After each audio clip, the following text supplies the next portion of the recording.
आणि त्यामुळे चौथ्या पंचवार्षिक योजनेचं प्रमुख उद्दिष्ट होतं ते म्हणजे स्वावलंबन. आणि या स्वावलंबनातून भारतामध्ये आर्थिक विकासासाठी लागणाऱ्या ज्या पायाभूत सोयी आहेत त्या निर्माण करणे, शेतीमध्ये अन्नधान्यामध्ये जी काही वाढ करणे, म्हणजे जशी हरित क्रांती पुढे घडवून आणली, जेणेकरून भारत जे दुसऱ्या देशांकडून अन्नधान्य आयात करत होता, हरित क्रांतीनंतर भारत हा दुसऱ्या देशांना अन्नधान्य निर्यात करू लागला. अशा त्याच्यानंतर धवल क्रांती झाली, यामध्ये सुद्धा फार मोठा विकास भारताने करून आणला. दुग्ध क्रांती याला आपण म्हणतो धवल क्रांतीला. त्याचबरोबर औद्योगिकरणामध्ये सुद्धा बऱ्याचशा ज्या पायाभूत सुविधा आहेत त्या सुविधा निर्माण करण्यामध्ये भारताला पुढे यश आलं. चौथ्या पंचवार्षिक योजनेमध्ये अजून काय महत्त्वाच्या गोष्टी झाल्यात त्या ठिकाणी आपण जर बघितलं, 14 प्रमुख ज्या बँका होत्या, इंदिरा गांधींनी त्या काळाच्या पंतप्रधान होत्या, त्यांनी राष्ट्रीयकरण केलं, नॅशनलाइज केल्यात. आणि त्यामुळे या ठिकाणी मोठ्या प्रमाणावर राष्ट्रीयकरणातून जो काही आर्थिक विकासामध्ये बदल अपेक्षित होता पण फार एवढा अपेक्षित बदल आपल्याला दिसून आला नाही. त्याच्यानंतर बांगलादेशच्या युद्धाचे परिणाम आपल्याला या चौथ्या पंचवार्षिक योजनेमध्ये बघायला मिळतं. कारण 1971मध्ये जे भारत पाकिस्तान युद्ध झालं यामध्ये बांगलादेशची निर्मिती झाली आणि बांगलादेशमधून मोठ्या प्रमाणावर जे काही निर्वासित आहेत, लोक आहेत, ते भारतामध्ये येऊन राहिलेत आणि त्यामुळे फार मोठा निर्वासितांवरचा खर्च भारताला सहन करावा लागला. याच काळामध्ये नोकरांची पगारवाढ झाली, रेल्वे कर्मचाऱ्यांची वेतनवाढ झाली, आंतरराष्ट्रीय बाजारामध्ये पेट्रोलचे अचानक भाव वाढले आणि त्यामुळे फार मोठा जो काही ऑइल शॉक तो भारताला लागला आणि त्यातून अनेक जे काही धक्के आहेत ते भारतीय अर्थव्यवस्थेला सहन करावे लागले. पाचवी पंचवार्षिक योजना जर बघितली तर ती 1974 ते 1979 या काळामध्ये सर्वात प्रथम जर आपण बघितलं तर प्रमुख उद्दिष्ट होतं पाचव्या योजनेचं ते म्हणजे दारिद्र्य निर्मूलन, गरिबी दूर करणे. आणि यासाठी फार मोठे प्रयत्न या पंचवार्षिक योजनेमध्ये तयार करण्यात आलेत. यामध्ये राष्ट्रीय उत्पन्नात वाढ करणे, मोठ्या प्रमाणावर रोजगार निर्माण करणे, शिक्षण, सकस आहार, पिण्याच्या पाण्याचा पुरवठा करणे, वैद्यकीय उपचारासाठी सुविधा ग्रामीण भागाला पुरवणे, ग्रामीण भागात वीज पुरवठा, दळणवळणाची साधने पुरवण्यासाठी रस्ते बांधणे, समाज कल्याणाच्या योजना व्यापक प्रमाणावर राबवणे, कृषी विकास घडवून आणणे आणि अशा प्रकारे मूलभूत उद्योगधंद्यांमध्ये वाढ करणे, अन्नधान्य व इतर जीवनोपयोगी ज्या वस्तू आहेत त्यांची खरेदी करणे आणि त्यामध्ये असणारी जी एकाधिकार पद्धत आहे ती एकाधिकार पद्धती करून त्याद्वारे सार्वजनिक वितरण व्यवस्थांद्वारे गरिबांपर्यंत कमीत कमी दरात रास्त किमतीत अशा प्रकारचे अन्नधान्य पुरवणे ही उद्दिष्ट नमूद करण्यात आली. पाचव्या पंचवार्षिक योजनेत जर आपण बघितलं तर या काळामध्ये सर्वात जास्त जे उद्दिष्ट महत्त्वाचं ठरवलं होतं ते म्हणजे दारिद्र्य निवारण आणि रोजगार वाढवणे. ते फारसं भारताला यश त्यामध्ये प्राप्त झालं नाही किंवा दारिद्र्य निवारण आणि रोजगार वाढवणं शक्य झालं नाही. 1977मध्ये लोकसभेच्या परत निवडणुका झाल्या आणि यामध्ये काँग्रेसचा पक्षाचा पराभव झाला. जनता पक्ष सत्तेवर आला आणि त्यामुळे नव्या सरकारने काय केलं, पाचवी जी पंचवार्षिक योजना ठरवली होती ती पूर्णपणे त्या ठिकाणी 1978पर्यंत समाप्त केली आणि पुढे 1978 पासून पंचवार्षिक योजना न सुरू करता साखळी योजना सुरू केली.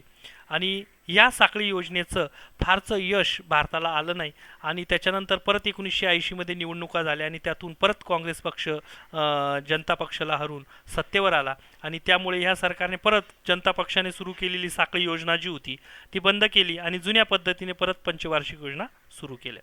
मग पुढे सहावी पंचवार्षिक योजना आली, ती म्हणजे 1980 ते 1985 या काळात. आता या काळामध्ये जर सर्वात महत्त्वाचं उद्दिष्ट होतं भारताचं ते म्हणजे दारिद्र्य निर्मूलन करणे, म्हणजे गरिबी दूर करणे आणि वाढत्या लोकसंख्येप्रमाणे रोजगारसुद्धा निर्माण करणे, हा सर्वात महत्त्वाचा या ठिकाणी मुद्दा होता. यासाठी वेगळ्या प्रकारे उद्दिष्टे ठरवण्यात आली. विकास दरात लक्षणीय वाढ करणे, त्याचबरोबर गरिबी बेकारी यांच्या प्रमाणात घट करणे, लोक छोटी कुटुंब पद्धतीने स्वेच्छेने स्वीकारतील असं धोरण ठरवणे, त्याचबरोबर लोकसंख्या वाढीवर नियंत्रण ठेवणे, अशा प्रकारची उद्दिष्टे जी डोळ्यासमोर ठेवलेली होती भारतीय प्रशासनाने ती पूर्ण करण्यासाठी काही महत्त्वाचे कार्यक्रम आखण्यात आले. त्यामध्ये IRDP म्हणजे एकात्मिक ग्रामीण विकास कार्यक्रम, RLEGP म्हणजे ग्रामीण भूमिहीन रोजगार हमी कार्यक्रम, NREP म्हणजे राष्ट्रीय ग्रामीण रोजगार कार्यक्रम आणि सलेम पोलाद प्रकल्प. या पोलाद प्रकल्पाचा फार फायदा भारतीय औद्योगिकरणामध्ये झाला, त्याचा फार मोठा वाटा आहे विकासामध्ये आणि म्हणून अशा प्रकारचे वेगळे कार्यक्रम राबवण्यात भारताने जी सुरुवात केली ती पुढे आपल्याला त्याचे काही चांगले परिणाम पुढे दिसून आले. 7वी पंचवार्षिक योजना जर बघितली तर 1985 ते 1990 यामध्ये सर्वात महत्त्वाचा भर होता तो म्हणजे अन्न, रोजगार, उत्पादकता यावर होता. लोकांना अन्न पुरवणे, रोजगार पुरवणे आणि भारताची जी काही भांडवलाची उत्पादकता आहे ती वाढवणे यासाठी. त्याचबरोबर विकास, आधुनिकीकरण, आत्मनिर्भरता, सामाजिक न्याय यावर भर देणे, उत्पादनाच्या तंत्रांमध्ये सुधारणा करणे आणि राष्ट्रीय उत्पन्नात दरवर्षी 5% वाढ करणे अतिशय महत्त्वाचं उद्दिष्ट त्यावेळेस ठरवण्यात आलं. ही महत्त्वाची उद्दिष्टे पूर्ण करण्यासाठी परत भारत सरकारने काही कार्यक्रम राबवले. त्यामध्ये जवाहर रोजगार योजना आहे, इंदिरा आवास योजना आहे, दशलक्ष विहिरींची योजना आहे. अशा प्रकारे अनेक कारणांनी ही जी काही 7वी पंचवार्षिक योजना आहे जी देशाच्या विकासासाठी अतिशय महत्त्वाची ठरली. आणि जी महत्त्वाची आहे ती म्हणजे 8वी पंचवार्षिक योजना.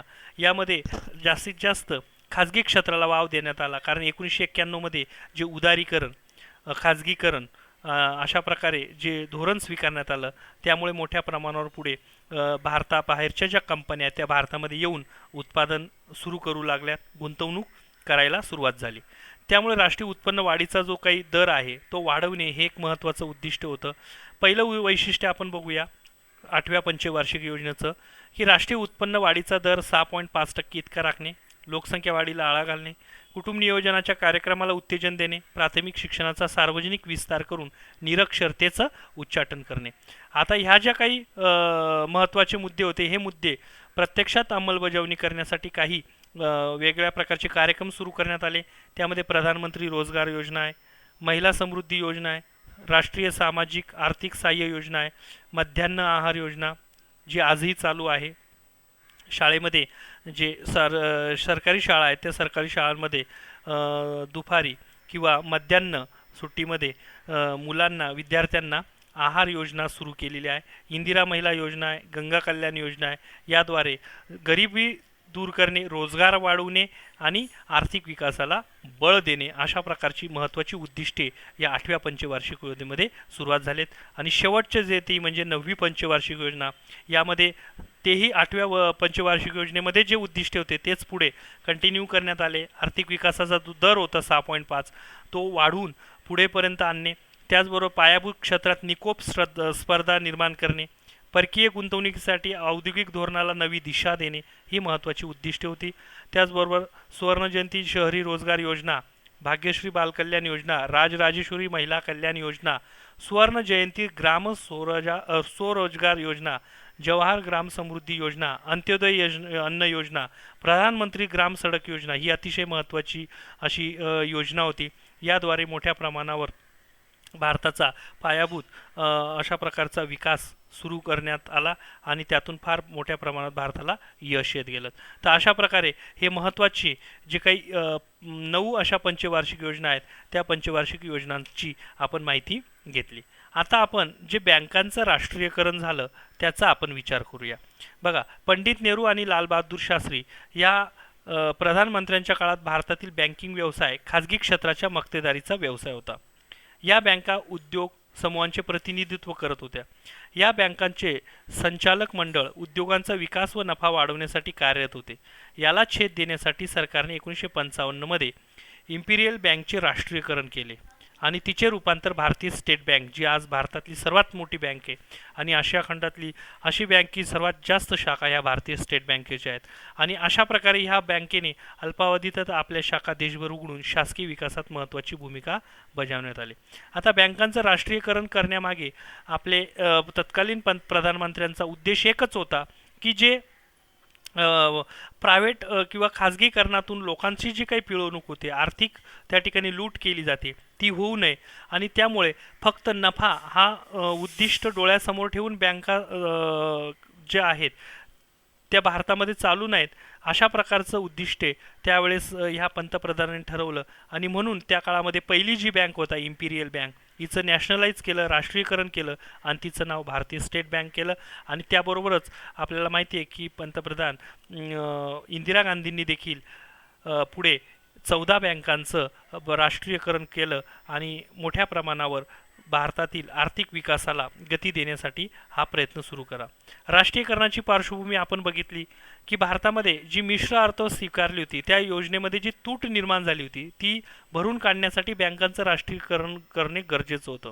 आणि मग राष्ट्रीयकरण झाल्यावर या बँकांना जो मिळणारा जो काही नफा